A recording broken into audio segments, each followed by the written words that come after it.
जम्मू की हालात अच्छे नहीं हैं। जम्मू में जिस तरीके से बीते 48 घंटे में 3 आतंकी हमले हुए हैं वो ये बता रहा है कि कश्मीर से निकलकर अब जो आतंकवादियों के निशाने पर जम्मू आ चुका है।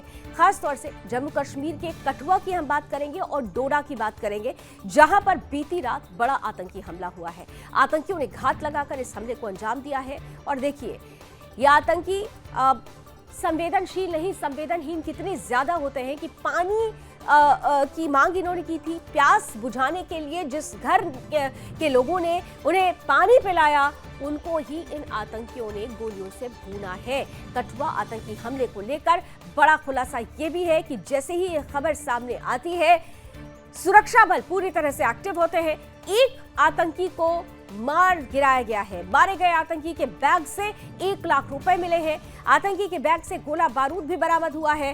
हमले के पीछे पाकिस्तानी साजिश के सबूत हैं। पहले रायसी और अब जम्मू का कठुआ और डोडा आतंकी हमलों से हिल गया, लेकिन यहां पर सुरक्षा बलों ने मुस्तैदी दिखाते हुए एक आतंकी को ढेर किया है। यह कहा जा रहा है कि 2 से 3 आतंकी थे जो ग्रुप में आए हुए थे, जिन्होंने इस हमले को अंजाम दिया है। उनका सर्च ऑपरेशन फिलहाल लगातार जारी है। इसके साथ ही साथ जो बैग बरामद हुआ है, आतंकी को जब ढेर किया गया तो पाकिस्तानी मेड चॉकलेट और दवाइयां भी मिली है। तलाशी में 75 कारतूस और 3 हैंड ग्रेनेड भी बरामद हुई है। 4 मैगजीन में 54 राउंड कारतूस बरामद हुई है। भद्रवाह पठानकोट हाईवे को फिलहाल बंद कर दिया गया है।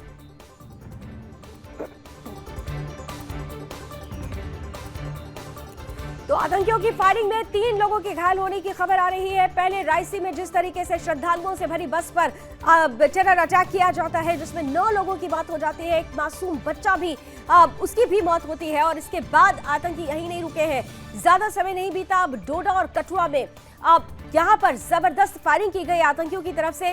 वो गांव में घुसते हैं, एक घर में वो पानी मांगते हैं प्यास बुझाने के लिए, और जैसे ही लोग पानी के लिए जाते हैं, पीछे से उनकी तरफ से हमला शुरू हो जाता है। बहरहाल आइए, रोहिल बशीर हमारे साथ जुड़ चुके हैं, हमारे ज्यादा जानकारी देंगे ग्राउंड से। रोहिल, बेहद कहना चाहिए कि आतंकियों ने यह बता दिया है कि अब श्रीनगर, अब कश्मीर नहीं बल्कि जम्मू की तरफ उन्होंने रुख कर लिया है। पहले जिस दिन शपथ ग्रहण समारोह हो रहा था, रायसी में श्रद्धालुओं की बस को टारगेट किया जाता है। अब कठुआ और डोडा में उन परिवारों पर गोली चला दी जाती है जिनसे उन्होंने प्यास बुझाने की मांग की थी। देखिए, मैं सबसे पहले जानकारी दे दूं कि जम्मू कश्मीर पुलिस के जो डीजी है आर सुरैन, उन्होंने 3 दिन पहले मीडिया के साथ बात करते हुए कहा था कि 70 से लेकर 80 विदेशी आतंकियों का जमावड़ा जो है वो जम्मू कश्मीर में इस वक्त नजर आ रहा है। जो इंटेलिजेंस एजेंसीज ने उनको इनपुट दिया है वो साफ तौर पर इस बात को दर्शाता है, क्योंकि पीर पंचाल के इलाके जिस तरीके से हॉटबेड बने हुए हैं आतंकवाद का, जिस तरीके से पिछले 1 साल के दौरान हमने देखा कि जो पीर पंचाल के इलाके है, क्योंकि सीमावर्ती इलाके है, वहां पर घुसपैठ की कोशिश जो है वो की जाती है और उसके बाद छुप छुप के आतंकवाद के हमले जो है वो लगातार किए जा रहे हैं। सबसे पहला मामला जो रियासी में जिस तरीके से आतंकवाद का हमला हुआ था, जिसमें तीर्थ यात्री बड़ी बस पर हमला किया गया था, जिसमें 10 यात्रियों की मौत हो गई थी। उसके बाद 33 लोग जो है घायल हुए थे। उसके बाद एक बड़ा जो आतंकी उस हमले में मुलव्वस था, उसका सिकेट जो है कल जम्मू कश्मीर पुलिस ने जारी किया है और साथ ही ये भी कहा है कि 20 लाख रुपए का इनाम जो है वो शख्स को दिया जाएगा जो इस आतंकवाद के खिलाफ जो है जो जानकारी देगा, उसको इनाम भी दिया जाएगा। तो बीते 48 घंटों के दौरान ही दूसरा और तीसरा मामला जो है पीर पंचाल के ही इलाके में हुआ।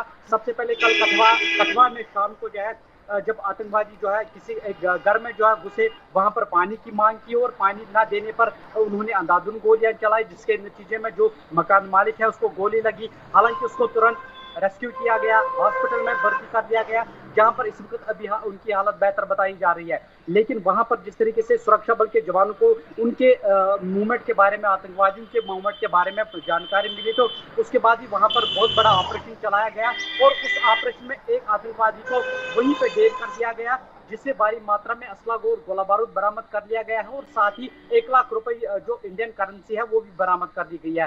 लेकिन वहां पर एक सीआरपीएफ का जवान जो है 121 बटालियन का वो घायल हुआ था। लेकिन इस वक्त दुखद खबर यही आ रही है कि उनकी इस मुठभेड़ में जो है मौत हो गई है। 121 बटालियन का ये सीआरपीएफ का जवान जो कल शाम को घायल हुआ था, लेकिन उसके तुरंत बाद ही जो डोडा का छतरगला इलाका है वहां पर जो बैरिकेडिंग की भारतीय सेना और जम्मू कश्मीर पुलिस की, उस पर आतंकवादियों की तरफ से अंधाधुंध गोलियां बरसाई गई, जिसके नतीजे में 5 भारतीय सेना के जवान घायल हुए और जम्मू कश्मीर पुलिस का एक जवान भी उस हमले में घायल हुआ था। वहां पर भी ऑपरेशन जो है लगातार चलाया जा रहा है। ऑपरेशन लगातार जारी है, आतंकियों को खत्म करना है, 72 हुरों के पास पहुंचाना है। सुरक्षा बलों ने कमर कस ली है। हालांकि आतंकियों के लिहाज से अगर देखें, आतंक के लिहाज से देखें तो घाटी से निकलकर जिस तरीके से अब जम्मू ट्रांसफर हो रहा है ये पूरा आतंकवाद, वो अपने आप में बहुत बड़ी चुनौती बनने वाला है। इन सब के बीच बड़ी खबर ये आ रही है कि रियासी के बस हमले में बड़ी अपडेट आ रही है। पुलिस ने एक आतंकी का स्केच जारी किया है।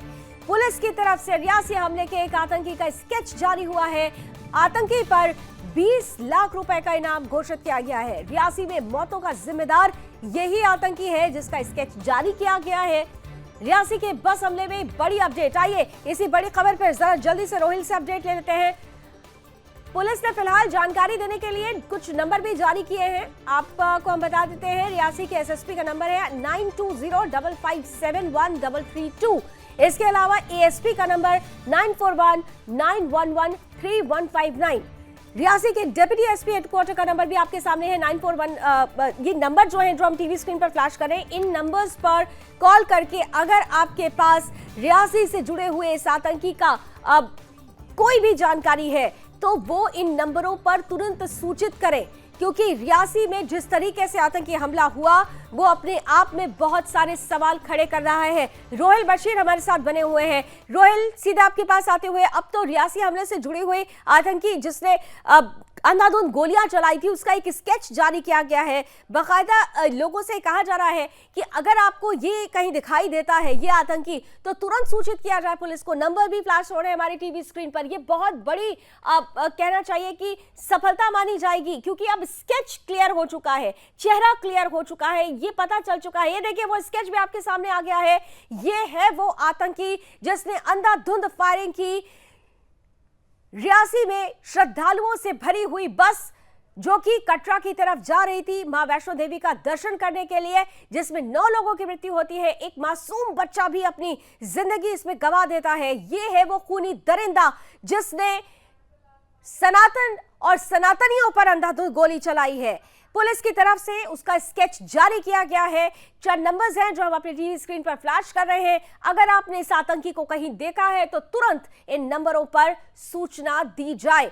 इसी स्केच के साथ ही रोहिल आपके पास आते हुए, अब तो पुलिस ने स्केच भी जारी करते हुए 20 लाख के इनाम की घोषणा भी कर दी है।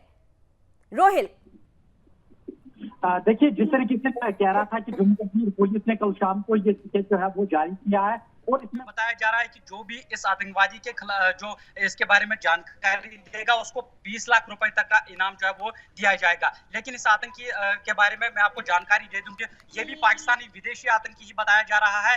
जो आई विटनेस ने उस दिन जब रियासी का मामला सामने आया था, उसने आई विटनेस ने यह जानकारी दी थी कि जो आतंकवादी है वो काफी ज्यादा हथियार से लैस था और इसी के बारे में वो कह रहा था कि ये वही आतंकवादी है जो पाकिस्तानी आतंकवादी है जो हथियार से लैस था, जिन्होंने अंधाधुंध गोलियां उस तीर्थ यात्री बस पर चलाई। और ये भी जानकारी मिल रही है कि ये लश्कर तैयबा आतंकी संगठन की जो ऑफशूट ऑर्गेनाइजेशन है TRF यानी कि द रेजिस्टेंस फ्रंट, उस आतंकी संगठन का एक बहुत बड़ा टॉप कमांडर है और उसका नाम हमजा बताया जा रहा है। ये पाकिस्तान का रहने वाला है। आपको बता दूं कि हाल ही में बताया जा रहा है जो जम्मू कश्मीर पुलिस के जो ADG जम्मू जोन है आनंद जैन, उन्होंने आज सुबह ही मीडिया के साथ बात करते हुए कहा कि ये जो आतंकवादी जिसका स्केच जारी कर दिया गया है, हाल ही में इसमें इन्फिल्ट्रेशन की कोशिश को कामयाब बनाया है किसी सीमावर्ती इलाके से और अब ये पीर पंचाल के इलाके में छुपा हुआ है और लगातार जो इस तरीके की कायराना हरकतें जो है वो लगातार जारी रखा हुआ है। यहाँ पर खास तौर पर रोहिल चुनौती मुझे ऐसा लगता है इसलिए ज्यादा बड़ी हो गई है क्योंकि जो छोटे छोटे जो टेररिस्ट ग्रुप्स हैं वो यहाँ पर एक साथ कई ग्रुप एक्टिव है। आप देखिए कि एक तरफ जम्मू में रियासी से जुड़ी हुई ये खबर आती है कि किस तरीके से एक ग्रुप ने इसका की जिम्मेदारी ली, दूसरी तरफ जो कठुआ और डोडा में हुआ कश्मीर टाइगर्स ग्रुप के यहाँ पर सामने नाम आ रहा है, उन्होंने जिम्मेदारी ले ली है। तो क्या ये मान लिया जाए कि छोटे छोटे कई ऐसे ग्रुप्स हैं जो इस वक्त सीधे तौर पर जम्मू ट्रांसफर हो चुके हैं, घाटी से निकलकर उनको एक्टिव कर दिया गया है उन इलाकों में जहां पर हिंदू बहुल आबादी ज्यादा रहती है? रोहिल, देखिए लावनी, एक महत्वपूर्ण जानकारी मैं आपको दे दूं, जैसा कि मैं पहले भी कह चुका हूं कि जो डीजीपी ने बयान दिया था 3 दिन पहले कि 70 से लेकर 80 विदेशी आतंकवादी मौजूद है जम्मू कश्मीर के अलग अलग इलाकों में। लेकिन ये जो आतंकवाद का प्रहार हम पिछले कई दिनों से लगातार देख रहे हैं, कश्मीर को छोड़कर अब जो है ये जम्मू के इलाकों में जो है वो पहुंच गए हैं, वहां पर इस तरीके की कायराना हरकतों को अंजाम दे रहे हैं। और जो पीर पंचाल के खास तौर पर इलाके हैं, क्योंकि पीर पंचाल के इलाकों में इस वजह से ये सक्रिय है क्योंकि पीर पंचाल के इलाकों में सीमा जो है वो लगातार वहां से काफी ज्यादा नजदीक है, इस वजह से सीमा वहां से नजदीक और इसलिए घुसपैठ करना आसान बनता जा रहा है। लेकिन चुनौती बढ़ती जा रही है सुरक्षा बलों की। जिस तरीके से ट्रांसफर हो रहा है आतंक का घाटी से निकलकर जम्मू की तरफ, यह बता रहा है कि घाटी में तो सब ठीक हो रहा है।